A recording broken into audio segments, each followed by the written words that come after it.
डूडी बाग फरवरी की ऐतिहासिक पावन सरजमी को प्रणाम करते हुए माता वसुंधरा की गोद में बैठे हुए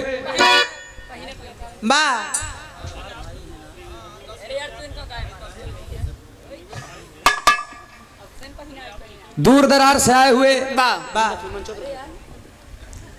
तमाम हृदय प्रिय भाई बंधु नात रिश्तेदार अगल बगल एवं परिवार के जुटे हुए नागरिक बूढ़े बुजुर्ग तुल्य दादाजी पिता तुल्य चाचा जी हम सफर नौजवान साथी एवं हमारे देश के भावी कर्णधार बच्चे या इस समाज में हमारे पूजनी पूज्यपाद भगवान तुल्य गुरुजन लेखक कविजन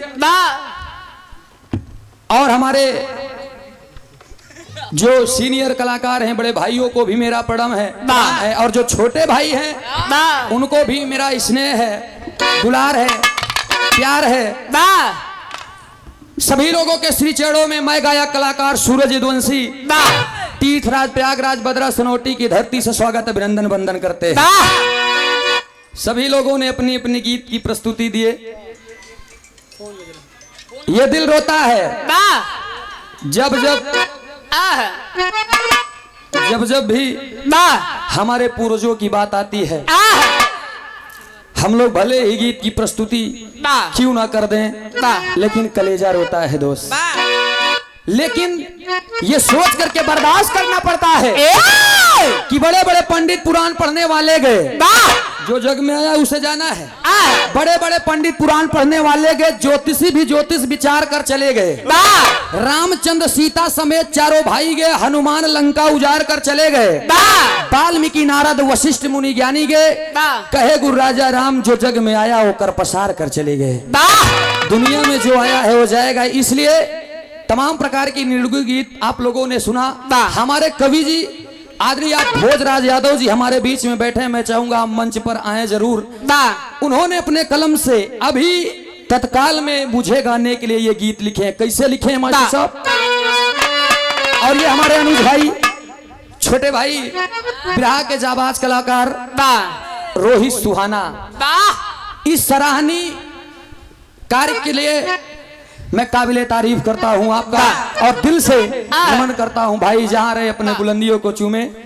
ये सुंदर पंखुड़ियों से गुथा हुआ फूलों का हार, साथ में अंगवस्त्र देकर के सम्मान किए हैं और ये पुरस्कार नहीं स्नेह है भाई का, बहुत बहुत नमन है।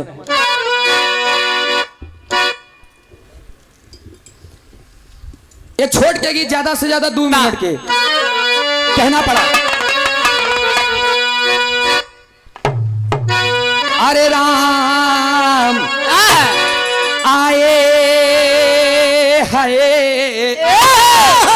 अरे रहन धरती पे ना होई ए बाबू, रहन धरती पे ना होई, छोड़ के जइबा एक दिन धाम, रहन धरती पे ना होई, छोड़ के जइबा एक दिन धाम, रहन धरती पे ना होई, छोड़ के जइबा एक दिन धाम, रहन धरती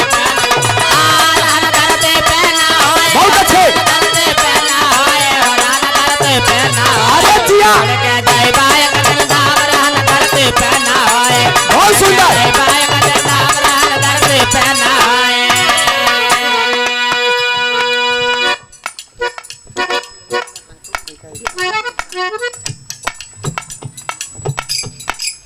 एक जोरदार तालियों से स्वागत करेंगे आप सब।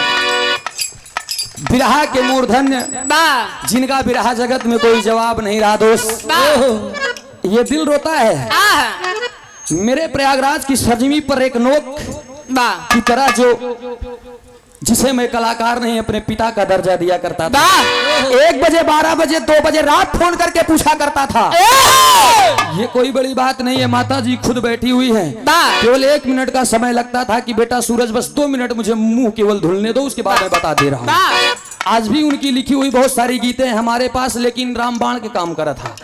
ऐसे माता जी की तरफ से आज मंच पर ये जो मुझे आशीर्वाद मिला, आशीर्वाद पर मैं कृतार्थ हुआ।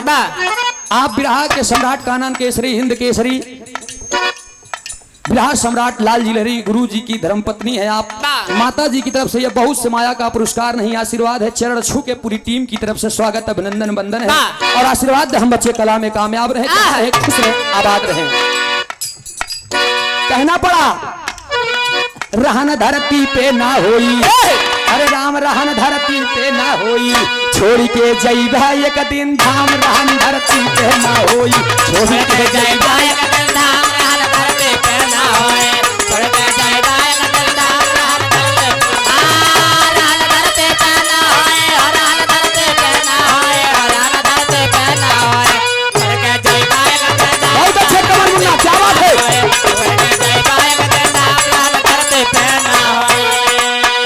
अजन्मा अगोचर चराचर के स्वामी निरंकार ओमकार जाने जमाना, आदि अनादि अजर और अमम है, सनातन निरूपम अपरमित है माना। कौन कहता है कि देवी देवता नहीं है, है लेकिन कहाँ है ये आपको आभास तब होगा जब सच्चे गुरु का प्रेम मिलेगा तब। अंतरे में कहना पड़ा मास्टर साहब।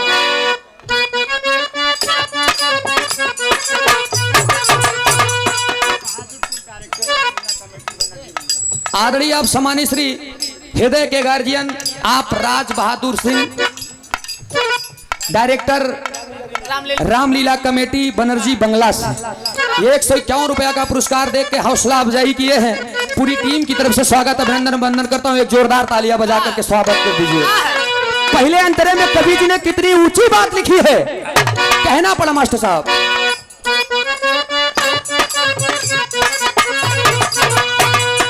पांच तत्व के बनल शरीरिया, एक तत्व बिनहीन गुरु, छित जल पावक गगन समीरा, पांच तत्व से बनल शरीरा। पांच तत्व के शरीर बनल लेकिन एक तत्व काम न करी तो पूरी शरीरहीन बा, कोनो मतलब नहीं बा। पांच तत्व के बनल शरीरा, एक तत्व बिनहीन गुरु, मिट्टी के तन मिट्टी हो जाई जह दिन होई विलीन गुरु, अहम प्रभु के भोजन होला सब गुण लई है छीन गुरु, दूरी बाग के धरती छोड़े एक दिन बाबा दीन गुरु।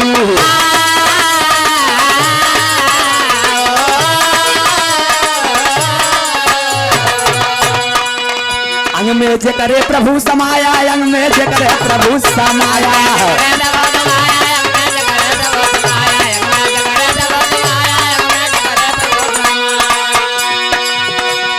जगरे प्रभु समाया, चली ना ओसी केहू पे माया, संघर्ष से मिली है आराम रहन धरती पे ना होई।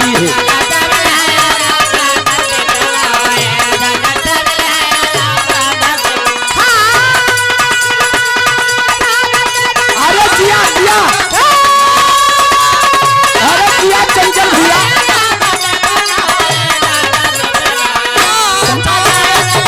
क्या बात है, जिया ये प्रयागराज के फाटी।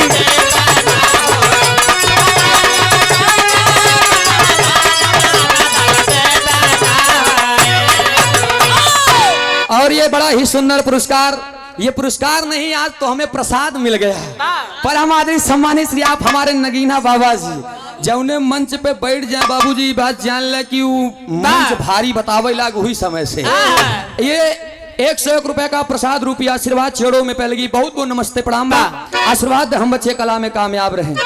और ये विराह जगत के हर कलाकारों के शुभचिंतक हैं। तनी से नजरिया हट गई है साल 2 साल से, हम जब हुई के करीब करे खातिर और हम लगे आए हैं।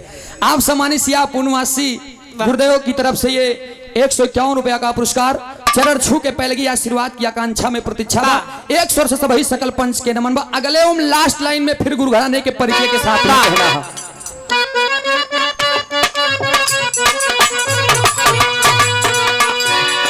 भुल्लू रे दादा रामधार जी अमर किए हैं नाम गुरु, स्वामी गीतानंद दुनिया जो करती सदा प्रणाम गुरु, हैदर अली जी विराह जगत में अलग बनाए पहचान गुरु, सूरज यादव चरण कचू में गुरुवर राजा राम गुरु।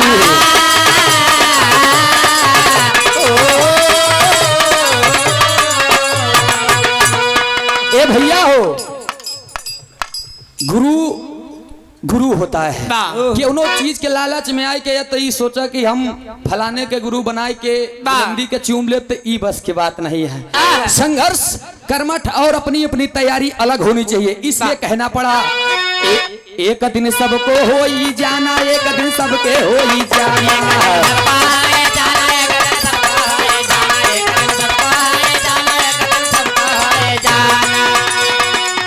एक दिन सबके हो ही जाना, काल से चली नहीं बहाना, होई स्वर्ग वाला विश्राम मुक्ति ना होई।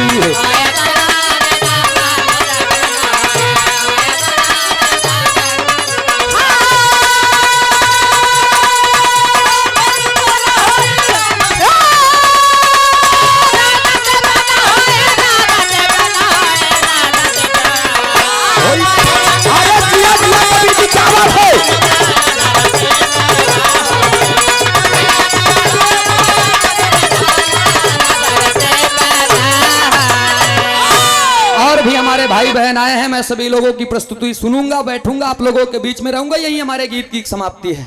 और ये पुरस्कार आशीर्वाद करूं मैं हमारे बड़े भाई डॉक्टर विजेंद्र पाल, बहुत से माया का पुरस्कार, अच्छे सिंगर भी हैं आप, भाई को नमन है, प्रणाम है, कई कार्यक्रम भी आपने दिया और आपका बड़ा सहयोग रहा करता है, बहुत बहुत धन्यवाद।